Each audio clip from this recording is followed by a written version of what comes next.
Hi students, welcome to JOSAT. Today we are going to see Contemporary India and Education Unit 2. Unit 2 is Educational Demands of Individual and Diverse Community. Let's see the objective of this unit. Universalization of primary education. Programs to achieve universalization of education are SSA, RMSA and RUSA. Integrated education and inclusive education. Challenges in achieving universalization of education and education for collective living and peaceful living. There are four pillars of education as viewed by Delos Commission report. Let's move on to the introduction.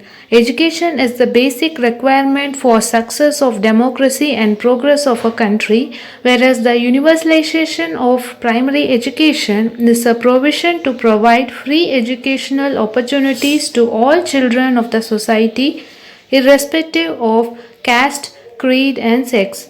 Different commissions and committees have given suggestions to achieve universalization of primary education in India, but it is still far from the hope and national target universalization of elementary education, that is UEE, has been accepted as the national goal in India. The central and the state government are taking much effort to achieve this goal. Next is the universalization of primary elementary education in India. Universalization means everyone gets everything equally. In Article 45 that says of universalization of primary education of India's constitution, there are five aspects in universalization of elementary education, that is UEE. They are universalization of provision, universalization of enrollment, universalization of retention, universalization of participation, and universalization of achievement. Let's see all the five in brief.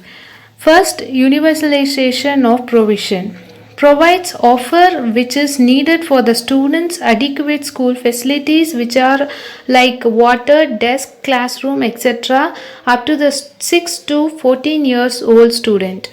Primary school should be in the distance of 1 kilometer from the child's habitation. Large number of schools should be opened. And second is universalization of enrollment.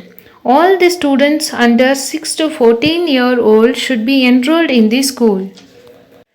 The new education policy that was established in 1986 assures to enroll all children up to age level 14 and achievement of UEE by 2015 through Education for All. Universalization of retention. Third one. Simple enrolling of children in school is not enough. The success of it lies in the retention. Children must remain in school stage till the completion of the school study. If school is stopped for the child, then this idea will be failed. Fourth is universalization of participation. Community participation is quite inevitable. In each individual's development, then the whole society development, effective participation should be there. Fifth is universalization of achievement. For the success of UEE, achievement of learners is to be checked. The strategy is to lay down learning outcome from the learners at the elementary level. The outcome of education is to be based on a minimum level of learning MLL common to both formal and the non-formal program. The progress should be assessed continually. It is proved by the student's achievement, that is according to the age group or the study. Next, we are going to see programs to achieve universalization of education. That is, there are three programs: SSA Sarva Shiksha Abhiyan and RMSA Rashtriya Madhyamik Shiksha Abhiyan and RUSA Rashtriya Uchchatar Shiksha Abhiyan. The first one is Sarva Shiksha Abhiyan, that is SSA. SSA is launched with an aim to provide universalization of primary education during 2000 to 2001. The expenditure on the program was shared by the state government and the central government. SSA means education for all. It is to improve the quality of education and to provide equal opportunity to all the children to grow and develop knowledge and skills through community owned quality education system. SSA promotes social justice with no partiality through basic education. The main mission of SSA is to provide useful and relevant elementary education for all children in the age of 6 to 14 group by 2010. SSA means to remove all social, regional, and gender difference in the education system through the active participation of the community.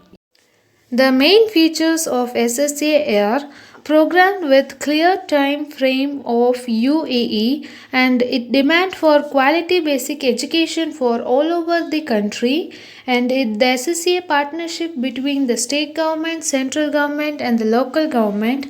SSA promotes social justice through basic education and its effective involvement in the management of elementary schools. The aim of SSA is SSA provides UEE for all the children at 6 to 14 years old and to bridge social, religion and gender gaps in society. Its aim is to allow the children to learn and master their natural environment to develop their potential both spirituality and the maternally. The aim of SSA is to teach the good values, which is value based learning. This allows children to work for each other well, being without selfish. It realizes the importance of early childhood care and education and looks at age of 6 to 14. Let's see the objective of SSA. Back to the school camp. All the children in the school education guaranteed center alternate school related camp should be conducted on 2003. All the children to complete 5 years of primary school by the 2007 and all the children to complete elementary schooling by 2010. The objective is to focus on the quality education and the universal retention should be done by 2010 and the gender and social gaps should be bridged at primary stage that is on 2007 and the elementary stage that is on 2010. Let's see the challenges in achieving universalized elementary education. Let's see some of hurdles in making the universalization of elementary education in India that is UEE, the policy of government, administration of education, inadequacy of money, shortage of trained teacher, school buildings, unsuitable curriculum, wastage and stagnation, social evils. Let's see everything one by one in detail. First is policy of government. The main cause of this is that the policy of government was based on idealism. Basic education was accepted as the form of national education. India is the high population country where money was too much in shortage for implementing large number of elementary schools in India. They check children only whether they read or write. This becomes the big hurdle. Second is administration of education. In the most of the state, the responsibility of universal primary education is on the authority of block, municipality and educational districts. The progress of expansion of primary education gets slow because of indifferences and incapability of these institutions. Third is inadequacy of money. Money is a serious problem that confronts primary school. And the fourth is shortage of trained teacher. Nowadays, teachers do not wish to work in rural area, but majority of the primary schools are in the rural area. Fifth is school building. All Indian educational survey indicate that even now there are 4 lakh village without the schools. It is not that easy to provide necessary funds for setting up large number of schools with building and their equipments. Sixth is unsuitable curriculum. The curriculum for primary school is narrow and unsuitable to the local needs. The curriculum should be interesting for the children and it should not be dependent only on the book, and it should be in the craft method, that is low cost craft. Education of the craft should be given in the primary education level. Seventh is wastage and stagnation. Not going for the next level in the curriculum school, that is like failing in one grade or discontinuing the school because of some educational facility, child marriage, toilet and water facility, traveling facility, parents' poor economic condition, and no proper requirements of all these. To resolve this problem, curriculum should be reformed, teaching should be interesting, teaching for the parents should be taken, and school buildings should be neat and adequate for the students. Next is social evil. Social evils like superstition, illiteracy, faith, child marriage, untouchability, parda system, etc. create an obstacles in the expansion of compulsory primary education. Second is Rashtriya Madhyamik Shiksha Abhiyan RMSA. This scheme launched in 2009 to enhance the access to secondary education and improve its quality. MHRD, that is Ministry for Human Resource Development, has brought out a framework of implementation of Rashtriya Madhyamik Shiksha Abhiyan. National Mission for the Secondary Education, launched in 2009 in India by MHRD of Go with PM Manmohan Singh. The objective to enhance the access to secondary education and to improve its quality. Secondary school conform to prescribed name, removing gender, socio-economic and disability barrier, providing universal access to secondary level education by 2017, that is by the end of the 12th 5-year plan, and achieving universal retention by 2020. The objective of RMSA is to improve the quality of education imparted at the secondary level and to remove the socio-economic, gender and disability barriers, the universal access to a secondary education by the year 2017, and to achieve the universal retention by the year 2020. Let's see the physical facilities of RMSA. First is additional classroom, laboratories should be provided, and libraries, toilet blocks, drinking water provisions, and residential hostel for the teachers in the remote area. All these facilities must be provided.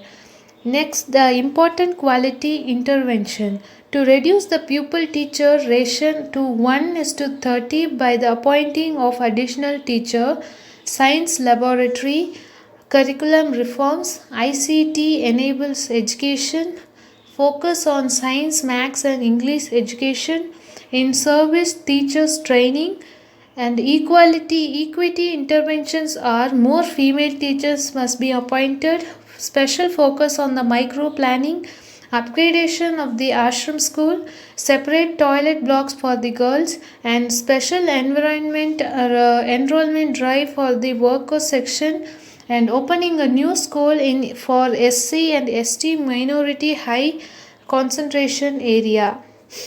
The action plan of RMSA are: the RMSA is planned to promote secondary education by establishing in every large school as the following infrastructure. First, additional classroom, laboratories, art and craft room, toilet blocks, drinking water provision, residential hostel for teacher in the remote area. The major component of RMSA are access, civil work, quality, and equity. All these four can be represented in the diagrammatic form as shown in the picture. The reasons quoted for non-enrollment are lack of awareness among parents about the importance and benefits of girls' education, and lack of motivation and support from the parents due to their illiterature status and the poverty, Child marriage was quoted as a reason, and the girls' discrimination is the issue of eve teasing outside the school. They develop homesickness, lack of money for bus fare. Child marriage is done to relieve them of their burden of taking care of their child. Girl children get married before 18 years of the age. Poor economic status of parent make child to go for work at a young age, and the lack of motivation from the teacher to the children. These are the reasons quoted for non-enrollment of the school. Third is Rashtriya Uchatar Siksha Abhiyan, that is RUSA. The project was launched on 8th June 2013 and it was implemented by MH Hardy as a central sponsored scheme from the state government and the union territory. It is proposed to set eligibility criteria for the state to achieve a high and sustained impact of the project through monitoring and evaluation. The state government and the central government through the project appraisal board will monitor the project annually. Components of RUSA are to set up a new university and upgrade existing autonomous college to the universities, to convert college to cluster university and to set up new model college, converting existing degree college to the model college, to enhance the skill development and the existing central scheme of Polytechnic has been subsumed within RUSA. Vocational education with higher education has also been included in RUSA, and it supports reforming, restructuring and building capacity of institution in participating states. The objective of RUSA are to achieve the gross enrollment ratio, that is GER target, and to improve the overall quality of state institutions, to ensure reforms in the affiliation, academic and examination system, to ensure adequate availability of equality faculty in all higher educational institutions, and to create an enabling atmosphere to devote themselves to research and innovations. Establishing a new institution in order to achieve enrollment targets, setting up institutions in unreserved, unserved and underserved areas, creating opportunities for the students from the rural areas to get better access to better quality institution, and to improve the quality in higher education to SC and ST students, to promote autonomy in the state university and include governance in the institutions, and to identify and fill up the critical infrastructure gaps in the higher education. Let's say the silent features of RUSA, that is creating a new university through upgradation of existing autonomous college and conversion of college in the cluster. RUSA creates a new model degree colleges, new professional college and provide infrastructural support to universities and the colleges. And RUSA faculty recruitment support, faculty improvement program and leadership development of educational administration. A separate component to synergize vocational education with higher education has also been inducted in RUSA, and it is also supports reforming, restructuring and building capacity of the institution in participating states, promotes healthy competition among the state and the institution. It established the backward and the forward linkage between the school education, higher education and the job market. It ensures governance, academic and examination reforms. These are the silent features of RUSA, and next is the funding system of RUSA. Central funding would be norm based and outcome dependent. Funds would follow from MHRD to the university and colleges through the state government. IDP will be aggregated at the state level. The State Higher Education Council, that is SHESC, will have to undertake the planning and evaluation in addition to other monitoring and capacity building functions. Each institutions will have to prepare an institutional development plan, that is IDP. SHEP should address each static strategy to address issues of equity, access and excellence. There are some challenges in achieving RUSA. Let's see in detail.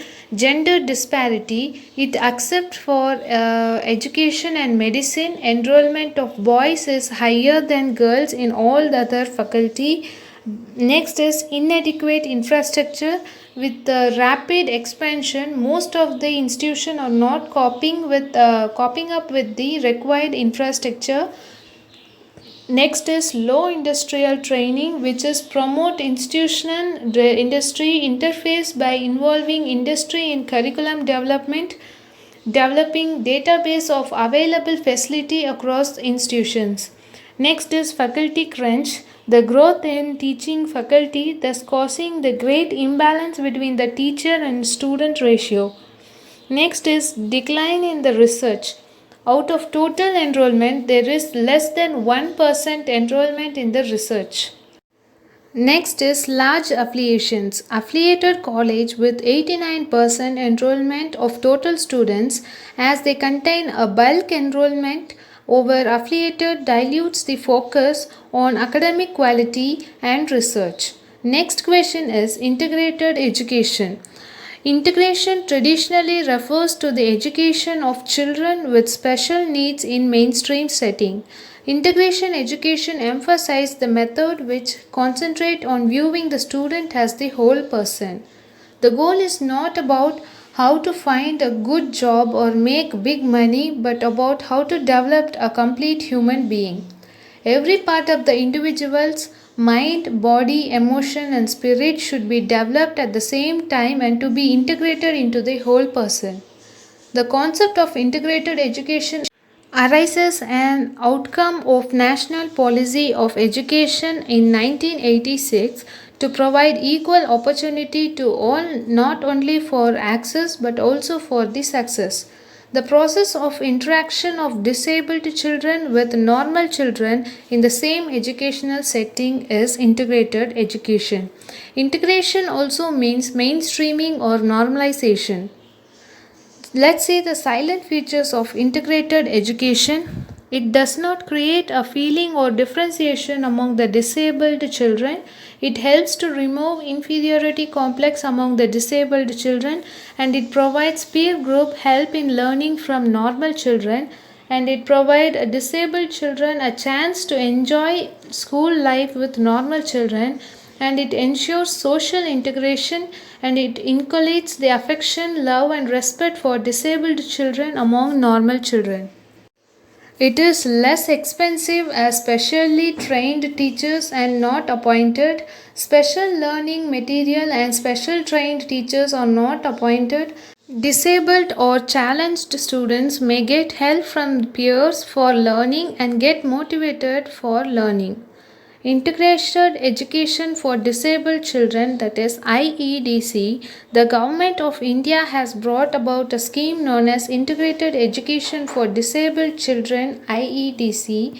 Aim of the program is to enable such people to face life courageously and develop a level of self-confidence, thus bringing them into the mainstream of the society.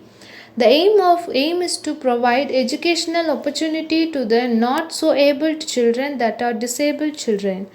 This program was initiated in 1974 by the Ministry of Welfare by central government. Under this program, children were to be provided with financial support for books, stationery, school uniform, transportation, special equipments and aids, etc. But due to the certain limitations and shortcomings like non-availability of trained and experienced teachers, lack of awareness of the problem of disabled children and their educational needs, the integrated education program could not be successfully implemented. Next question is inclusive education. It is the more broader and wider concept than the integrated education, as it includes all the students in mainstream education. For inclusive education, special planning can be done in the mainstream education like special infrastructure, specially designed class and special curriculum. Children with some special need can be made to sit in different class or same class with certain catering their needs. For example, hearing impaired child can be provided with audio aids for hearing, and visually impaired children can be provided with the books in the braille. As disabled children are treated with normal children, it includes all students who are away from the education for any reasons like physical or mentally challenged, economically, socially deprived, or belonging to any caste, creed, and gender. Next, the fundamental principle of inclusion are increasing the participation of the students with disabilities in and reducing their exclusion from curriculum and community of local schools. Restructuring the culture, policy, and practice in school so that they respond to the diversity of students' needs. Accepting diversity as normal and as a rich source for all students, responding to the diverse need of all students, and accommodating both different styles and rating of learning, ensuring the quality of education to all students through appropriate curriculum, support, and teaching strategies. Accepting that inclusion in education is one aspect of inclusion in society. Silent features of inclusive education are it is a wider education system to make education more welcoming, learner friendly, and beneficial for the wide range of the people. It is about reconstructing the education culture, policy, and practices. It is about changing the educational system, and it is an ongoing effort to identify and remove the barriers that exclude learner within each unique situation. It focuses on solving attitude, practice, policy, environmental, and resource barriers. It is a process in which all stakeholders should participate, like teacher, learner, parent, community member, government, policymaker, local leader, NGO, etc. Let's see the benefits of inclusive education. All the children away from education will be benefited. Disabled or challenged student may get support and help from normal students. All the students excluded from the school because of some reasons may get chance to enjoy school life with normal students. Disabled or challenged students get motivated for learning. They may get a confidence and can learn to face problem and challenge because of the peer help. Let's see some difficulties in implementation of the inclusive education. No tested method and techniques and teaching aids available to their needs. Characteristic of individual pupils should match to the facilitate participation in schooling and the curriculum limitations. Teachers or trained staffs must be enthusiastic to promote greater participation of challenged students. Disabled students may not get proper help from teacher and the peers. They may get inferiority complex because of their disabilities. I have given some differentiation between the integrated education and inclusive education on the screen. Please pause the video and make note of it. Next question is Deller's Commission Report. In Deller's Commission Report, there are two divisions, education for collective and peaceful living, and second is Deller's Commission Report, which contains 4 pillars of education. Let's see the first, education for collective and peaceful living. Education is declared to be the principle by means a deeper and more human development and thereby to reduce the poverty, exclusion, ignorance, oppression and war. Dellers regards education as an ongoing process of improving knowledge and skill, personal development and building relationship among individuals, groups and nations. The Commission identifies a few tensions in 21st century that are the tension between the global and the local, tension between universal and the individual, tension between the tradition and modernity, tension between the long-term and the short-term consideration, tension between the knowledge and capacity of human being, tension between the spiritual and the material. Second is Deller's Commission Report, which has 4 pillars of education. Education throughout life is based on the following 4 pillars. They are learning to know, learning to do, learning to live together, and learning to be. The conceptual framework of lifelong learning put forward by UNESCO's International Commission on Education for the 21st century under the leadership of Jacques Delors, the former president of European Commission. The Commission report, which is on 1996 of Learning the Treasure Within, presented a model that organized lifelong learning into four pillars. Let's see all the four pillars in detail. Learning to know. It involves the development of knowledge and skills that are needed to function in the world. This also means learning to learn so as to benefit from the opportunity of education provided throughout the life. Second is learning to do. In order to acquire not only an occupational skill but also more broadly the competence to deal with many situations and work with team. Third is learning to live together. Learning to live together by developing an understanding of other people and an appreciation of interdependence. Fourth is learning to be. It involves activity that foster personal development like body, mind and spirit and contribute to creativity, personal discovery and an appreciation. Conclusion of this unit is universalization of primary education is connected with the development of living condition of the people. When a significant number of citizens are below the poverty line, the attempts made to provide free and compulsory education to the children of age 6 to 14 cannot be successful in future. By overcoming the issues and providing suitable strategies lead to success of universalization of education. At last we have finished the unit 2 in contemporary India and education. Please use these notes for your examination and all the best for your exam. If you like this video, please hit like button and share with your friends and please subscribe my channel for more updates. Thank you friends.